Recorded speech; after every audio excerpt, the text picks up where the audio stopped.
Dear students and my dear viewers, my dear subscribers, today I am going to teach about the chapter Light, who is related to the class 10th. In this topic, I am going to keep the relation between F equal to R by 2. F and R, focal length and radius of curvature में क्या संबंध होता है, ये आपके गोलीय दर्पण में, स्फेरिकल मिरर में वह जो है क्या कैसे रिलेट होता है। तो इसके पहले वाले वीडियो में मैं आपको ये बता चुका हूँ कि कॉन्केव मिरर में कैसे F equal to R by होता है, किस प्रकार से उसको हम लोग प्रूफ करेंगे और कौन सा रे डायग्राम बनाएंगे। सबसे पहले मैं अपने क्लास 10th के बच्चों को, व्यूअर्स को और सभी सब्सक्राइबर्स को अभिनंदन करता हूं और आमंत्रित करता हूं कि इस वीडियो को देखें और इससे लाभान्वित हों। क्लास 10th के बच्चों के लिए खासकर ये वीडियो बनाया जा रहा है जिसमें कॉन्वेक्स मिरर में F equal to R by 2 कैसे प्रूफ किया जाता है, इसके बारे में आपको मैं बताने जा रहा हूँ, जो कि एक परीक्षा प्रयोगी चीज़ है, परीक्षा में पूछता है और न्यूमेरिकल्स बनाने में इसका बहुत ज़्यादा इम्पोर्टेंस होता है। आइए देखते हैं कि ये हमारा चूँकि कॉन्वेक्स मिरर कर रहा है तो हम जो रे डायग्राम बनाएंगे वो किसका बनाएंगे जी, वह एक हम जो बनाएंगे वह रे डायग्राम बनाएंगे हम कन्वेक्स मिरर का। ये हमारा एपर्चर है और इधर जो है हमारा प्रिंसिपल एक्सिस है और इधर जो है बताए थे आपको कि क्योंकि ये कन्वेक्स मिरर है तो इधर जो है लाइट रे जो है क्रॉस नहीं करता है, क्योंकि ये जो हमारा कोटेड होता है ना।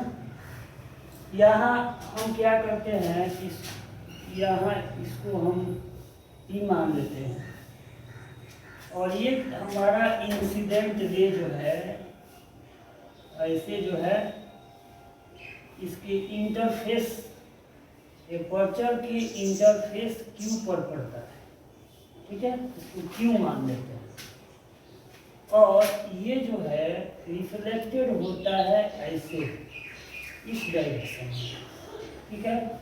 इसको हम मान लेते हैं कि हमारा D है।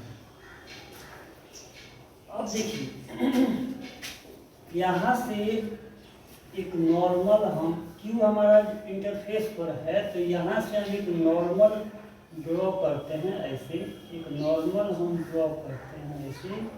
ये हमारा जो है इमेजिनरी जो सेंटर ऑफ कर्वेचर है उस पर जाकर के मिलता है, यहाँ इसको हम सी मिलते हैं। और ये जो रे है DQ, इसको जो है हम मिलाते हैं ऐसे, तो ये हमारा आपका F से होकर के क्रॉस कर रहा है, ये हमारा F है, ठीक है। अब जो है इसको भी हम मान लेते हैं कि हमारा Q है, मान लेते हैं। अब यहाँ से हम डिस्टेंस को शो करते हैं, ठीक है। ये डिस्टेंस है, ये हमारा डिस्टेंस है, तो ये PF है, ये हमारा फोकल लेंथ है, इसको F से दर्शाएंगे। और ये जो PC है, ये जो PC है वह रेडियस ऑफ कर्वेचर है, जिसको हम R से दर्शाते हैं।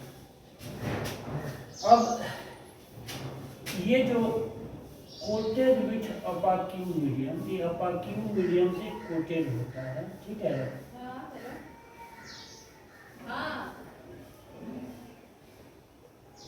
यहाँ जो है हम ये जो दिखा रहे हैं कि ये इंसिडेंट रे है, तो इसको हम दिखा देते हैं E से। ई क्यू हमारा क्या है, इंसिडेंट रे है। तो हमें क्या दिखाना है कि कन्वेक्स मिरर में F equal to R by two होता है। कैसे होता है, कि आप लोग रे डायग्राम देखे हैं कि किस प्रकार से रे डायग्राम बनाया गया है। एक रे डायग्राम को हम एक बार रीड करते हैं, पढ़ते हैं।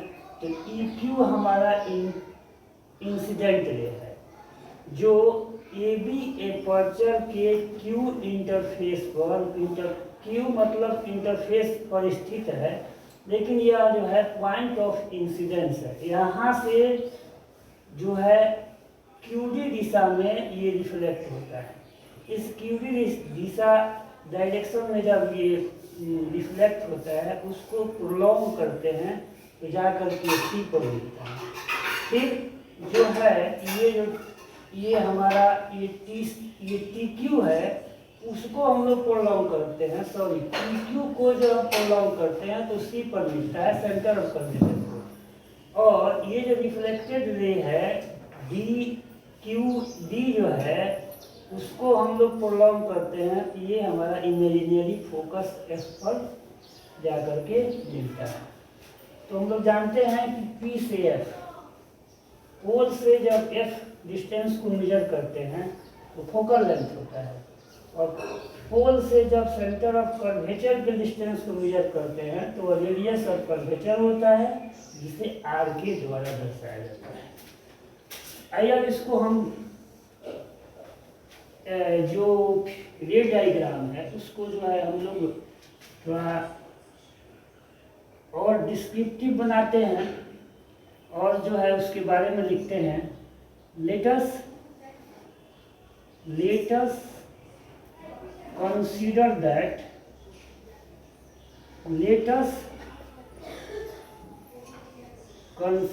that EQ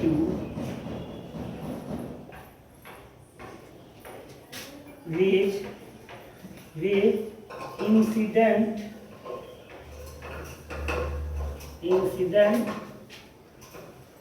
on Q point of incidence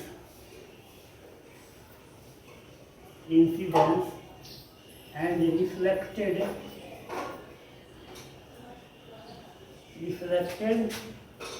in QD direction,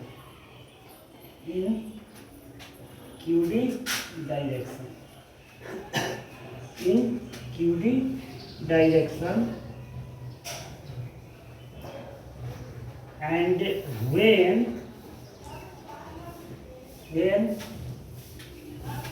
this ray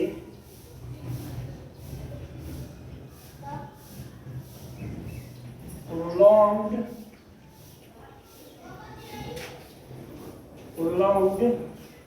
in opposite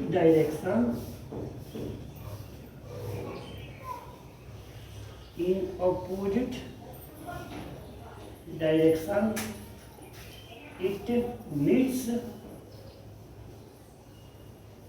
at the center of curvature.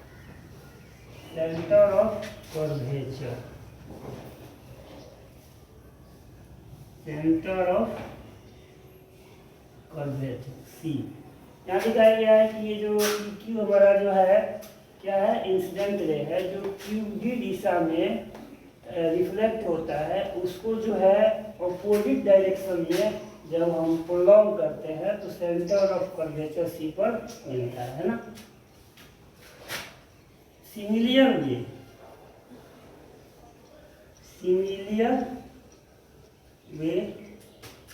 when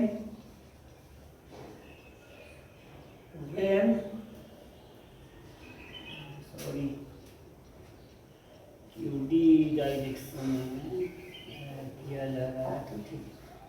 Similarly, when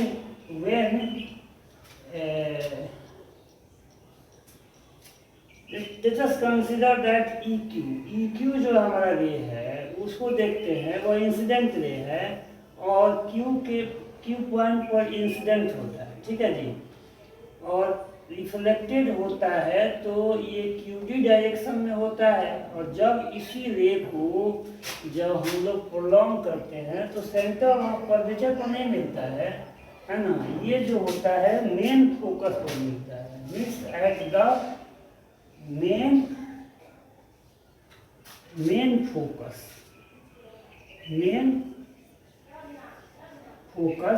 main यहाँ लिख सकते हैं इमेजिनियरी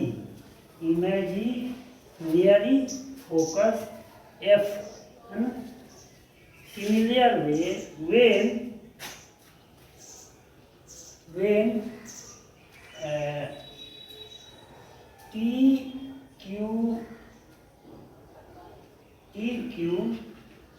ray prolonged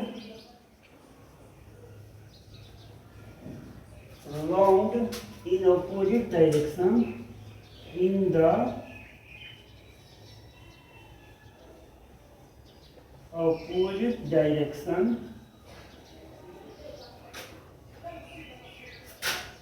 it meets at center of curvature, at यहाँ भी लिखेंगे इमेजिनियरी centre of curvature,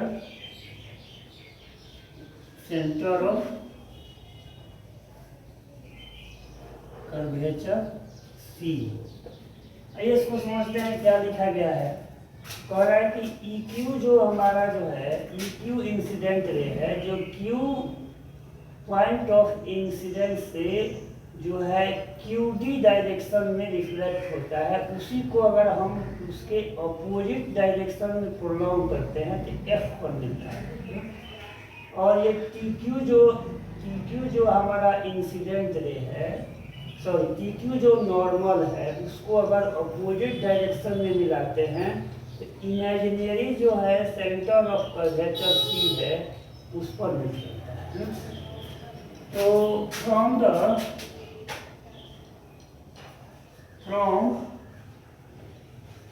sign convention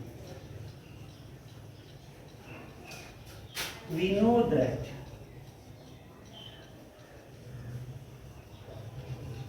sign convention से हम लोग जानते हैं, क्या जानते हैं कि इंसिडेंट रे के डायरेक्शन में जो डिस्टेंस को मेजर किया जाता है ना, वह पॉजिटिव होता है, और इंसिडेंट रे के डायरेक्शन के ऑपोजिट डायरेक्शन में जो डिस्टेंस मेजर करते हैं वह नेगेटिव होता है। यहाँ देखेंगे रे डायग्राम को ध्यान से देखेंगे तो इंसिडेंट रे का डायरेक्शन ये है, और मेजरमेंट जो हम लोग PF को माप रहे हैं या PC डिस्टेंस को माप रहे हैं, मेजर कर रहे हैं, उसी डायरेक्शन में है।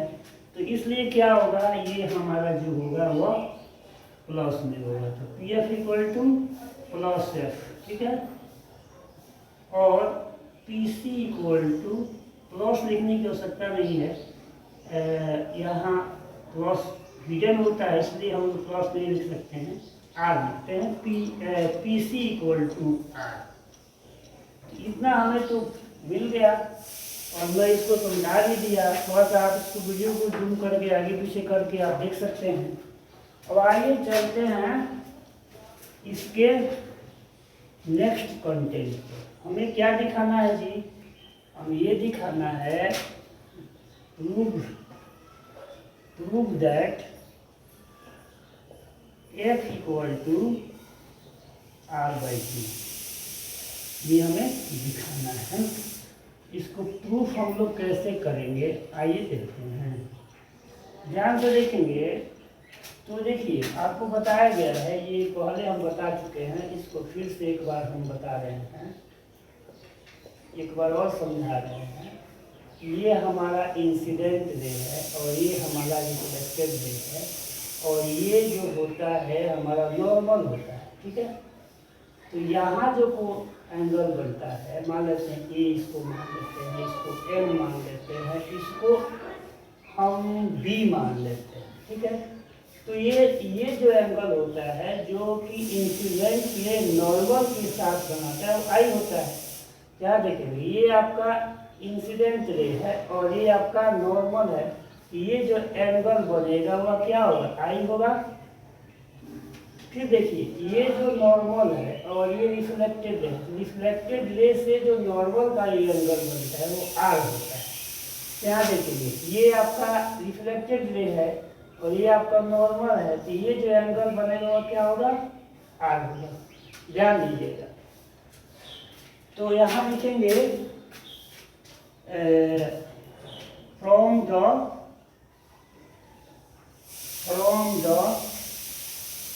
Law of reflection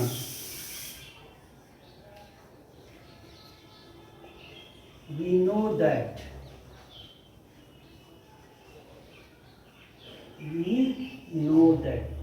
law of reflection कहता है कि जो एंगल ऑफ इंसिडेंट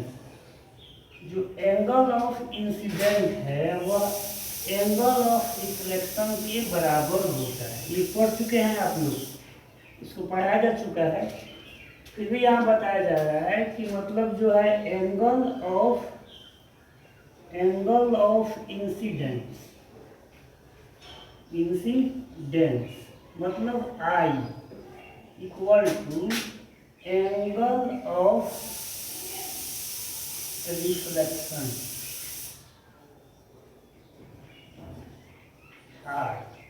आई क्या होगा, आर के बराबर होगा। इसमें आप देखते हैं कि आई को कैसे जो है हम लोग मैंने रिप्रेजेंट करेंगे। तो यहाँ देखेंगे angle E Q T equal to, अब ये हमारा आर है तो ये हो जाएगा टी क्यू डी, चाहे ऐसे भी कर सकते हैं डी क्यू टी, जैसे आपकी इच्छा है उसे कर सकते हैं। टी क्यू और डी, इसको हम इक्वेशन 1 मान लेते हैं। अब आगे बढ़ते हैं। यहाँ आप स्पष्ट देख रहे हैं कि जो ये एंगल है आर और जो ये एंगल है ये दोनों बराबर है, क्योंकि 9th क्लास में आप लोग पढ़े हैं vertically opposite angle are equal, pair of vertically opposite angles are equal, मतलब ये वर्टिकली ऑपोजिट एंगल है, इसलिए क्या होगा, ये बराबर होगा। फिर लिखेंगे अगेन करके, क्या लिखेंगे जी, यहाँ लिखेंगे angle T Q D equal to angle, इसका नाम लिखते हैं सी क्यू एफ, यहाँ लिख देते हैं बाई, यहाँ से लिख सकते हैं vertically opposite angles are equal, ये भी लिख लेते हैं ताकि आपको समझ में आएगा। और इसको हम लोग इक्वेशन नंबर 2 मान लेते हैं। यहाँ देखिए ये एंगल और ये एंगल इक्वल है ना।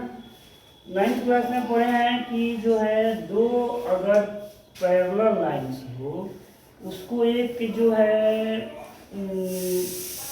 अदर लाइन जो है 2 पॉइंट पे कट करता है, इसको टर्मिनेटिंग लाइन बोला जाता है। टर्मिनेटिंग लाइन जो है उसको अगर क्या करता है 2 पॉइंट पे कट करता है तो जो है आपका एंगल जो होता है ये उसको करस्पॉन्डिंग एंगल बोलते हैं। करस्पॉन्डिंग एंगल क्या होगा जी, बराबर होगा। तो यहाँ लिखते हैं बट वी नो दैट, हम जानते हैं कि, यहाँ देखेंगे लिखेंगे, यहाँ लिखेंगे कि E Q is parallel to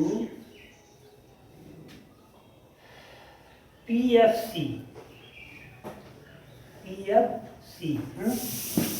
and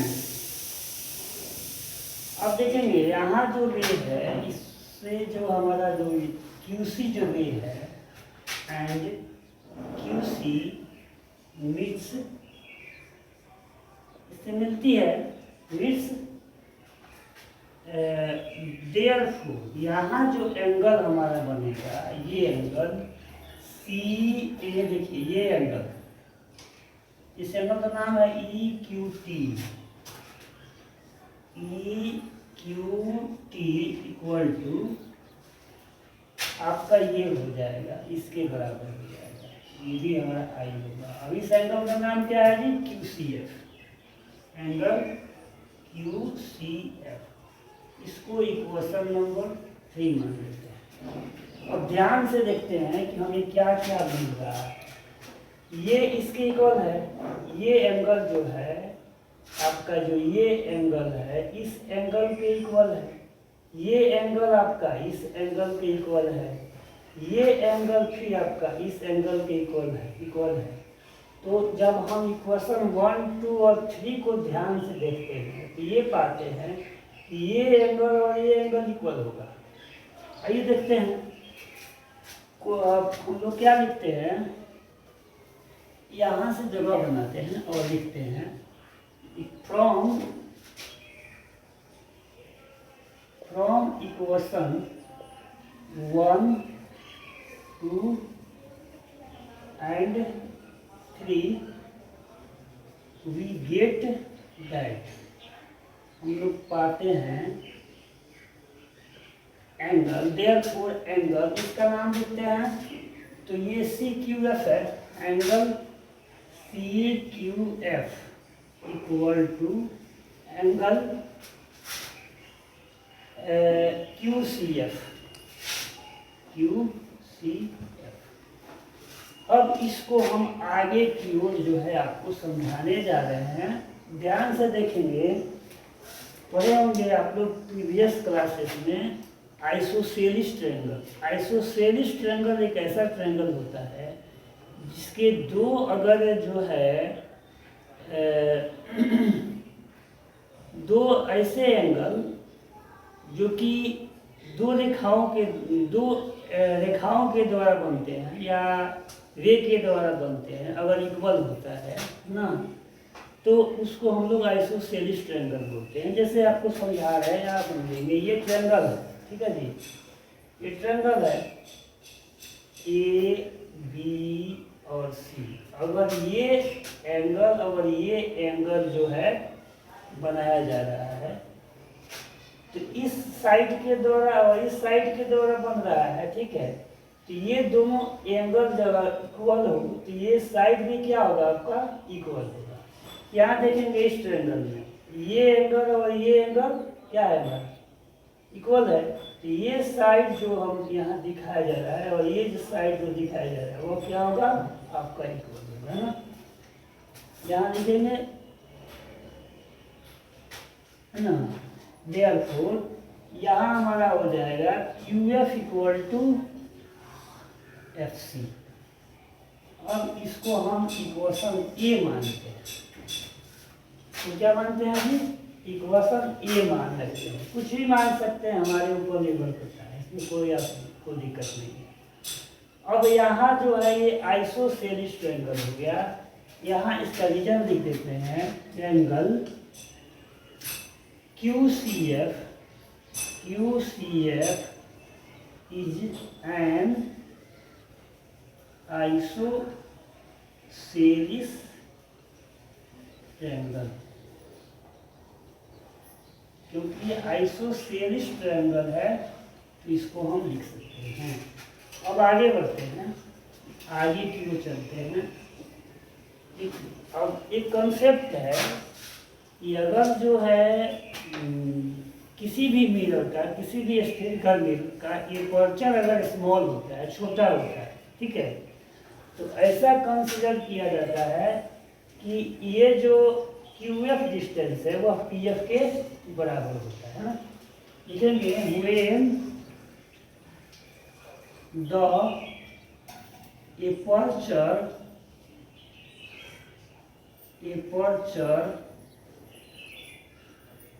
AB is small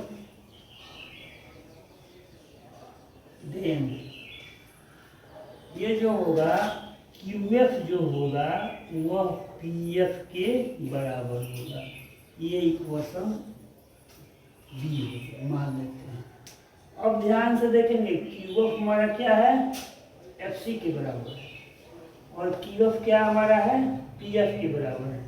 तो दोनों इक्वेशन को अगर हम मिलाते हैं तो क्या मिलेगा, QF FC के बराबर है और QF PF के बराबर है। यहाँ देखिए ध्यान से, यहाँ देखिए ध्यान से, QF जो है FC के बराबर है, ये जो QF है इसके बराबर है, और ये हमने अभी माना ये प्रेशर अगर स्मॉल होगा तो ये जो Q पॉइंट होगा वो P पर आ जाएगा। तो इस कंडीशन में जो ये आपका QF है वह PF के बराबर होगा, ठीक है।